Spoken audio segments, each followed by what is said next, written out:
సిగ్గులేనోడా, ఇజ్జతి లేనోడా. Street vendors కూడా ఒక act ఉన్నది. ఆర్టికల్ 19(1)(g) ప్రకారం తప్పే చేస్తే తరలించు, తీసుకునే ఆ టైంను వాళ్ళకి ఇవ్వు.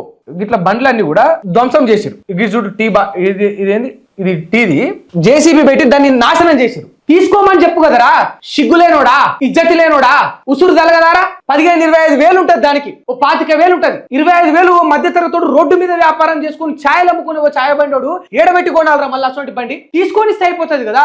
నేను ఇప్పుడు రాజ్యాంగంలోనే యాక్టులు చెప్పిన. ఇందిరా పార్క్ కాడ గింత దుర్మార్గం, గింత దౌర్జన్యం, గింత అన్యాయం రాజ్యాంగమే చెప్తుంది. నేను మార్నింగ్ న్యూస్ ఎక్కే ముందు అసలు ఇదేంది కథ అని నేను ఒక్కసారి అంతా క్రాస్ వెరిఫై చేసుకుంటే వాళ్ళకు ఒక యాక్ట్ ఉన్నది. స్ట్రీట్ వెండర్స్ కూడా ఒక యాక్ట్ ఉన్నది. ఆర్టికల్ 19(1)(g) ప్రకారం వాళ్ళకు నచ్చిన వ్యక్తిగత వ్యాపారం వాళ్ళకి చేసుకునే హక్కు వాళ్ళకు ఉన్నది. Protection of livelihood and regulation of street vending అని వాళ్ళకు 2014లో ఒక యాక్ట్ వచ్చింది. వాళ్ళు బతకనివ్వండిరా. నిజంగా దౌర్జన్యమో అన్యాయమో కబ్జా అని నువ్వు చెప్తే తీసుకునే స్కోప్ ఇవ్వు. ధ్వంసం చేసే హక్కు లేదు అని చెప్తుంది రాజ్యాంగం.